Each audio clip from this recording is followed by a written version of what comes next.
മദ്യനയം ഇപ്പൊ ഏതാണ്ട് മധ്യ നയത്തിലാണ്. മദ്യനയം കുറെ ദിവസം മുൻപാണ് ഭരിക്കുന്ന പാർട്ടി കൂടി തീരുമാനിച്ചത് പുതിയ മദ്യനയം വേണമെന്ന്. ഘട്ടം ഘട്ടമായി മദ്യം നിരോധിക്കണമെന്നാണ് KPCC കൂടി ഏകണ്ഠമായി തീരുമാനിച്ചത്. UDF മുന്നണിയും കൂടി ഏകണ്ഠമായി തന്നെ തീരുമാനിച്ചു. മന്ത്രിസഭയും കൂടി ഏകണ്ഠമായി തീരുമാനിച്ചു ഇത് നടപ്പാക്കണം.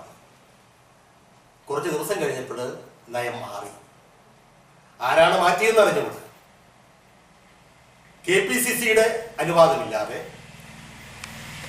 KPCCയുടെ പ്രസിഡന്റ് BM സുധീരന്റെ എതിർപ്പിനെ മറികടന്ന് മദ്യനയത്തിൽ മാറ്റം വരുത്തി. എന്നാൽ UDFലും ഏകണ്ഠമായ അഭിപ്രായം ഉണ്ടായില്ലെന്ന് മാത്രമല്ല, മുന്നണിയിലെ രണ്ടാം കക്ഷിയായ മുസ്ലിം ലീഗ് കൈകഴുകി ഞങ്ങൾക്ക് ഈ രക്തത്തിൽ പങ്കില്ല എന്ന് പറഞ്ഞു.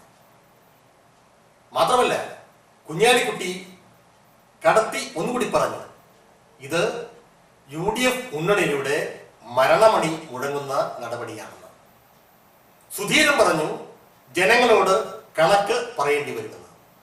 ഇത്രയൊക്കെ കേട്ടിട്ടും മുഖ്യമന്ത്രി ഉമ്മൻചാണ്ടി അത് വകവെച്ചതേയില്ല. ഇപ്പോൾ മുഖ്യമന്ത്രി ശ്രീ ഉമ്മൻചാണ്ടി പറയുന്നത് നാം ആഗ്രഹിക്കുന്ന പോലെയൊക്കെ ഭരിക്കാൻ പറ്റില്ല എന്നാണ്. എന്നാൽ കൃത്യമായി ശ്രീ VS സുധീരൻ പറയുന്നത് 2 വകുപ്പ് സെക്രട്ടറിമാർ നടത്തിയ ഗൂഢാലോചനയാണ് ഇതിന്റെ പിന്നിൽ എന്നാണ്.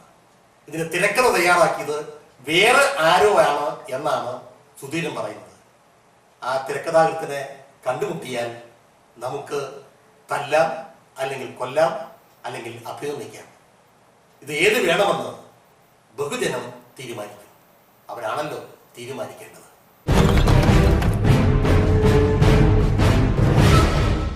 മലയാള മനോരമ ദിനപത്രം ഡിസംബർ 14. ഒരു ദുഃഖവാർത്ത പോലെ ഒരു വാർത്ത. ചൈനയിലെ ഒരു പെൺകുട്ടി, അവൾ ഗർഭിണിയായ സമയത്താണ് അറിയുന്നത് അവൾക്ക് കടുത്ത ട്യൂമർ ബാധയുണ്ടെന്ന്. ഡോക്ടർമാർ പറഞ്ഞു, ഒന്നുകിൽ കുഞ്ഞിനെ ഉപേക്ഷിക്കണം, അല്ലെങ്കിൽ സ്വന്തം ജീവൻ കൈവെടിയണം. ട്യൂമർ മാറ്റുന്നതിന് വേണ്ടി ഓപ്പറേഷന് വിധേയമായാൽ, തെറാപ്പി നടത്താൻ ഇടയായാൽ കുഞ്ഞ് നഷ്ടപ്പെടും. ആ പെൺകുട്ടി പറഞ്ഞു, 26 വയസ്സുള്ള ആ പെൺകുട്ടി പറഞ്ഞു, എനിക്ക് കുഞ്ഞിനെ പ്രസവിക്കണം. അവൾ കുഞ്ഞിനെ പ്രസവിച്ചു. കുഞ്ഞിനെ പ്രസവിച്ചു കഴിഞ്ഞപ്പോൾ ട്യൂമർ നീക്കം ചെയ്യുകയും ചെയ്തു. എന്നാൽ 3 മാസം കഴിഞ്ഞപ്പോൾ ആ പെൺകുട്ടി മരണമടഞ്ഞു. അടുത്ത തലമുറയ്ക്ക് വേണ്ടി അവൾ ചെയ്ത ത്യാഗം നാം അഭിനന്ദിക്കണോ അതോ സഹതപിക്കണോ? നമുക്ക് ദുഃഖത്തോടെ ആ പെൺകുട്ടിയെ ഓർക്കാം.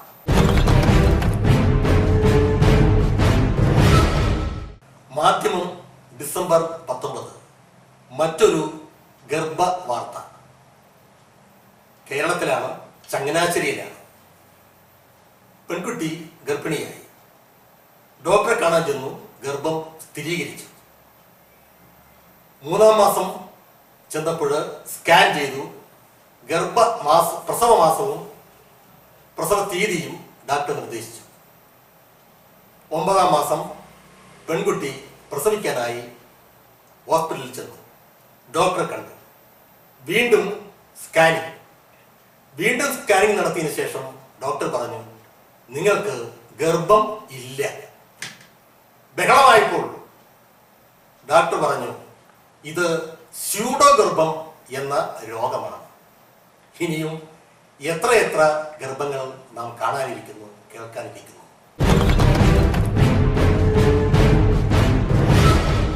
എല്ലാ മുഖ്യധാര പത്രങ്ങളിലും വന്ന ഒരു വാർത്ത.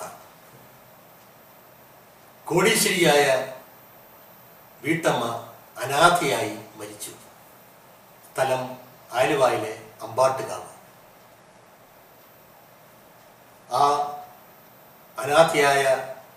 അനാഥയായി മരിച്ച സരസ്വതി ചേച്ചി കോടീശ്വരിയാണ് എന്ന് മാത്രമല്ല, ഒരു കാലത്ത് കോൺഗ്രസിൻ്റെ പ്രമുഖനായിരുന്ന, കോൺഗ്രസിൻ്റെ കേന്ദ്രമന്ത്രിയായിരുന്ന പനമ്പിള്ളി ഗോവിന്ദമേനോന്റെ ഉറ്റ സുഹൃത്തായിരുന്ന ദാമോദരന്റെ ഭാര്യയാണ്.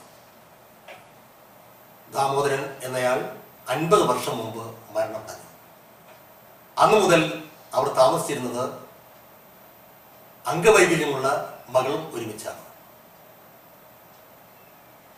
ഒരുപാട് സ്വത്തുക്കളുണ്ടായിരുന്ന ദാമോദരൻ മരണമടഞ്ഞപ്പോൾ സ്വത്തുക്കളും ബിസിനസ് കാര്യങ്ങളും നോക്കി നടത്തുന്നത് സരസ്വതി ചേച്ചിയായിരുന്നു.